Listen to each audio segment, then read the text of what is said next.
Alors, bonjour à tous à ce premier Science Café. Je vais vous parler d'une thématique assez d'actualité, vu qu'on va parler un petit peu du profil du SARS-CoV-2. Alors, pourquoi Science Café et puis pourquoi sur cette thématique? La première raison, c'est principalement parce que si on comprend les caractéristiques de base, on peut aussi mieux comprendre les mesures qui ont été mises sur pied. De manière à ce qu'après, dans la réflexion sur comment en parler, comment émaner ça aussi à l'extérieur, hein, je ne dis pas uniquement entre professionnels, mais aussi on a pas mal de contacts avec des patients et autres, on peut avoir un discours cohérent. Donc ces présentations, brèves présentations, elles visent principalement à vous donner les éléments de base, puis également les nouveautés qu'on a compris sur le Covid-19, qui explique les changements de procédure qu'on a eus durant les mois qui précèdent. Alors, sans autre, on va attaquer donc le SARS-CoV-2. Alors, premièrement, ce qu'il faut comprendre avec un virus, c'est qu'un virus, c'est quelque chose d'extrêmement petit. Ici, on voit une échelle. Hein, à chaque échelon, on augmente la taille de 10 fois. Et puis, d'un coup, si vous voulez voir où se trouve le SARS-CoV-2, ben, il est ici. Il a environ 120 nanomètres. Alors, ça ne nous dit pas grand-chose que c'est 100 nanomètres. Pour donner une petite comparaison, si on va de 10 à 100 fois plus petit, on a la taille d'une molécule, hein, la protéine ou une lipide. À 1000 fois plus petit, on a déjà la taille de l'atome. Donc on n'est pas très loin de l'atome, parce que si on compare à l'humain, si on agrandit la taille du virus de 10 millions de fois, on arrive environ à la taille d'un enfant. Ici en dessous, je vous ai montré aussi par rapport à la taille des gouttelettes qui sont son principal vecteur de transmission. Et on voit qu'on a les gouttelettes visibles, hein, qui sont relativement hauts. Et après, on a les gouttelettes qui sont invisibles. Donc là, on les définit plutôt par des substrats qui tombent au sol. Puis après, il y a vraiment ce qu'on appelle les aérosols, qui sont suffisamment petits pour rester en suspension dans l'air. Et on voit donc le virus, il se trouve un petit peu dans toute cette gamme de vecteurs pour être porté. Alors, à quoi est-ce qu'il ressemble, hormis l'image et la fameuse photo qui est en dessus? En fait, le virus, c'est une structure, quoi. Le SARS-CoV-2, déjà, c'est un gros virus par rapport aux autres. Il a une double couche lipidique avec des récepteurs de surface. Et ça le rend relativement fragile pour plusieurs raisons, vu qu'il est plus grand. Il a tendance à plus facilement détériorer sa capsule, puis libérer du coup l'intérieur avant que ça entre dans la cellule, le rendant du coup totalement inoffensif. L'autre chose, c'est qu'il a une double couche de lipides qui constitue sa capsule.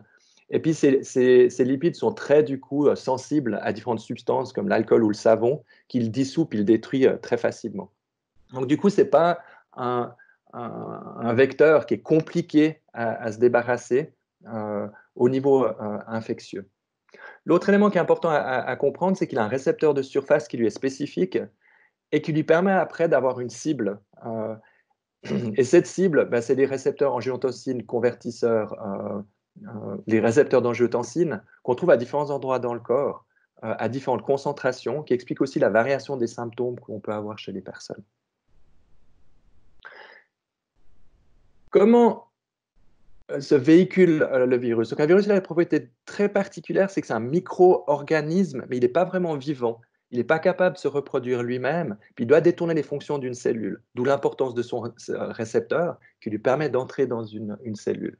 Une fois qu'il arrive à entrer, il va du coup libérer ces acides nucléiques et la cellule va commencer à produire des virus. Et ces virus seront à leur tour libérés. Ce qui fait que le virus en lui-même, il a une espérance de vie qui est relativement courte, à une température du corps humain à 36,5 degrés, il ne vit pas plus que 24 heures. Donc du coup, il est vraiment dépendant de sa capacité de se reproduire au sein d'un individu pour pouvoir se propager. Et là, on a vraiment une fonction exponentielle. Donc, c'est qu'une cellule, elle va commencer à développer le virus, elle va les produire. Souvent, elle s'épuise à le faire et puis elle meurt dans ce fonctionnement. Mais en même temps, les virus qu'elle a produits vont infecter les cellules voisines et ça va augmenter ce phénomène. Ce qui fait qu'on commence généralement avec une charge virale très faible. Et puis après, avec le temps, on a de plus en plus de virus qui apparaissent. Et ça correspond à la période d'incubation. Et cette période d'incubation, du coup, elle dépend aussi de la charge virale inoculée au départ. Si on a une concentration forte, on va arriver beaucoup plus rapidement à une période où on est symptomatique, alors que si on a un taux très très faible, c'est même possible que du coup, ce n'est pas suffisant pour que le virus puisse infecter des cellules et se reproduire. Le deuxième élément, c'est qu'on voit qu'il y a un phénomène du coup exponentiel où pour survivre, le virus, il doit se reproduire dans le corps humain. Il y a un autre phénomène, c'est que s'il épuise un corps humain, bah, la personne meurt et puis bah, du coup, lui, il meurt avec. Ou bah, il y a le système immunitaire du corps humain qui prend le dessus puis qui chasse le virus. Donc si le virus il veut survivre, il doit aussi pouvoir contaminer les autres. Et là, on parle vraiment de la dynamique de transmission. Et c'est le deuxième élément qui est vraiment important de comprendre avec le virus pour comprendre les mesures et les différents facteurs. Alors du coup, on va attaquer la deuxième section qui est le mode de transmission qui traite justement de cette dynamique-là. Alors, premier point à comprendre, c'est vraiment les vecteurs de transmission. Pour beaucoup d'entre nous, c'est des choses dont on a l'habitude déjà avant Covid-19. Et puis également, il y a beaucoup d'informations. Je tiens juste à préciser certains points qui ont changé en cours de l'épidémie, parce qu'on pensait que le Covid-19 et le SARS-CoV-2 se comportaient beaucoup comme le SARS-CoV-1. Et en fait, non, il y a certains comportements qui sont légèrement différents. Donc, on a revu certaines mesures. Et ça, c'est notablement au niveau des aérosols et des toutes petites gouttelettes dont on a parlé auparavant. Donc, premièrement, il y a deux modes de contamination possibles. C'est soit par les gouttelettes, donc c'est une contamination directe, c'est des éléments qui vont tomber au sol. Généralement, ils ne restent pas plus de 5 secondes dans l'air. Et eux, ils peuvent soit entrer directement en contact avec une muqueuse chez quelqu'un d'autre, donc c'est-à-dire qu'on postillonne contre quelqu'un, ça vient sur son nez, ses yeux, sa bouche, ou par contact indirect, c'est-à-dire que je postillonne sur une surface, la personne touche cette surface et la met à la bouche et du coup se contamine. La voie indirecte, on n'est pas tout à fait sûr quels sont les risques, quelles sont les concentrations nécessaires, mais par précaution, c'est pour ça qu'on désinfecte passablement, aussi parce que c'est facile de détruire le virus avec du simple savon ou d'autres désinfectants, et c'est une bonne mesure de protection. L'autre voie, c'est les aérosols, donc des très petites gouttelettes qui font moins de 500 micromètres. Et ceci, c'est un petit peu plus embêtant parce qu'ils restent dans l'air. Initialement, on pensait que la contamination, elle se passait principalement par les gouttelettes qui étaient plus grandes, mais aujourd'hui, on réalise qu'il y a eu des cas où probablement les gens ils sont infectés par ces toutes petites gouttelettes. Maintenant, ça ne veut pas dire qu'on doit avoir peur de ces gouttelettes, parce que pour être contaminé, il faut avoir une dose suffisamment importante, donc il faut respirer passablement de ces gouttelettes. Et du coup, ça veut dire qu'il faut être proche de quelqu'un qui respire fortement et haut pendant longtemps pour pouvoir absorber la dose qui fait qu'on est infecté. Mais la voie aérienne est maintenant un vecteur connu, et ce qui fait que les mesures, elles ont légèrement changé avec le temps. L'autre point à comprendre, et puis qui a changé par rapport au SARS-CoV-1, c'est vraiment la dynamique d'infectiosité. Il faut savoir qu'on est très infectieux quand on a une charge virale importante, puis que du coup, justement, les expectorations sont très chargées. Et initialement, on pensait que la charge virale, elle commençait avec les symptômes. C'était comme ça pour le SARS-CoV-1. Et en fait, le SARS-CoV-2, il a une dynamique qui est beaucoup plus proche de l'influenza, donc la grippe, le rhume commun. Et là, ce qu'on voit dans la courbe, ça c'est donc la densité, donc la concentration de virus en fonction du temps, et on voit au temps zéro à l'apparition des symptômes. Et on voit que du coup, que la concentration est la plus élevée, elle est avant l'apparition des symptômes. Et si on va 2 jours avant et 2 jours après, c'est là où on a la période de contagiosité la plus forte. Et ça, c'est un petit peu embêtant pour plusieurs raisons. C'est qu'il y a plein de gens qui sont infectieux, donc ils peuvent être contagieux vers quelqu'un d'autre, puis ils ne le savent pas parce qu'ils n'ont pas encore de symptômes. Et si on regarde les derniers chiffres dans les modèles qui ont été faits, ça représente environ 44% des personnes qui sont infectées le sont avant que les gens ont des symptômes qui apparaissent. L'autre chose qui a changé, c'est qu'avant, on avait une vision des gens qui venaient à l'hôpital. Maintenant, on a une vision beaucoup plus d'ensemble. On a eu du screening dans la population. Et aujourd'hui, on sait qu'il y a environ 35% de la population qui développe une réaction immunitaire, donc qui ont eu l'infection, qui ont été contagieux, mais qui n'ont absolument aucun symptôme visible. Ce qui fait que du coup, on a très peu de moyens pour avoir un contrôle réel sur la maladie, simplement basé sur les symptômes. Puis d'autres mesures doivent être faites pour éviter la propagation. Pour simplifier les choses, ce que j'ai expliqué avant par rapport aux gouttelettes, puis la concentration de base de l'infection qui va déterminer aussi à la vitesse à laquelle on va développer suffisamment de virus pour être contagieux, ben, et des symptômes, ils dépendent d'une personne ou un autre. Donc parmi ceux qui développent les symptômes, voilà la courbe de combien de temps s'écoule entre le moment qu'ils ont été infectés et le moment où ils manifestent les symptômes. Donc on voit, hein, la médiane elle est environ à 4 jours, mais ça peut aller jusqu'à 10, 11, 12, 13, voire 14 jours. Ce qui fait qu'une personne qui a été en contact avec quelqu'un qui était malade, il est probablement pas malade, mais on ne le sait pas. Et vu qu'il peut être infectieux pendant les 2 jours avant, les dernières recommandations est de dire que l'isolement, il se fait à toute personne en contact avec quelqu'un qui est malade pendant 10 jours et en absence de symptômes, au bout de 10 jours, ben, la personne, elle peut retourner vers les autres. J'ai pas mis le graphique et puis le tableau. Ce qu'on sait aussi, c'est que normalement, on est contagieux pendant les 8 premiers jours des symptômes, puis après ça, au niveau oral, il n'y a plus assez de charge virale pour qu'on continue à être infectieux. Ce n'est pas le cas pour les liquides qui viennent des poumons et au niveau des selles, les selles pourraient continuer à être contagieux jusqu'environ au 20e jour. Donc voilà, maintenant on connaît un petit peu le pédigré de la bête, on connaît aussi la manière dont d'un coup il se propage entre les personnes. Maintenant, comment est-ce que ça se passe dans la dynamique à plus long terme au niveau des individus? Et là, je vais juste vous donner deux petits mots sur l'immunisation. Donc le premier principe, c'est que l'immunisation est un phénomène complexe qui implique beaucoup de différentes cellules, puis on a différentes voies immunitaires. Quand on parle de l'immunisation traditionnelle, on parle généralement de cette voie ici, hein, le viral clearance qu'on voit ici, où on crée des immunoglobulines, en l'occurrence des immunoglobulines B et G, euh, et ces éléments-là donnent une forme de mémoire qui peut être plus ou moins à long terme et qui fait que d'un coup, on arrive beaucoup plus facilement à identifier un virus qui nous réattaquerait, puis avant qu'il arrive à se développer suffisamment, bah, on arrive à l'éliminer. Alors, l'autre voie immunitaire qu'on voit ici en dessous, elle va plutôt être sur une réaction instantanée, et c'est celle-là, quand elle se surréactive, on a les gens qui sont à l'hôpital avec des insuffisances respiratoires. Et parmi les personnes qui ont été mises sous respirateur, ce qu'on a remarqué, c'est qu'il y a 20% d'entre eux qui ne développent pas ce type de réaction immunitaire. Donc, ils n'ont pas une immunisation à long terme. Ils pourraient retomber malades, en fait, par la suite. Donc, l'immunisation par la maladie n'est pas une nécessité. On a un patient sur 5 qui ne développe pas d'anticorps, qui, eux, vont pouvoir réactiver puis éviter une infection ultérieure.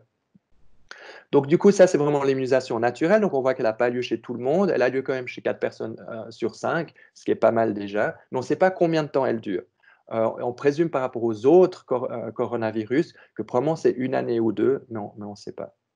L'autre voie, c'est la vaccination. C'est que par la vaccination, on va créer volontairement une réaction au niveau des cellules T, et puis on crée des anticorps avec la même réponse au final. Nouveau, le vaccin, on ne sait pas combien de temps ils vont durer, puis si la réponse immunitaire est suffisamment spécifique pour qu'elle fonctionne, et malgré le fait qu'il y a eu énormément d'efforts, je pense un espoir pour avoir un vaccin dans les 6 prochains mois est proche de l'utopie. Mais l'un dans l'autre, si on attend une forme d'immunisation, soit c'est l'immunisation par la contamination, soit par le vaccin, ben, les deux éléments prennent du temps pour pouvoir s'installer. Et là, on voit au deuxième point par rapport à l'immunisation, c'est l'immunisation de groupe, ou en anglais, hein, ce qu'on appelle le herd immunity. Et ça, c'est la protection des personnes qui, eux, ne sont pas atteints et n'ont pas d'anticorps par rapport à ceux qui l'ont. Et c'est un principe relativement important à comprendre. Euh, En haut, on voit une population qui n'est pas du tout touchée avec un cas infecté. Dans la deuxième figure, on voit que du coup, cette personne infectée a infecté les 4 autres.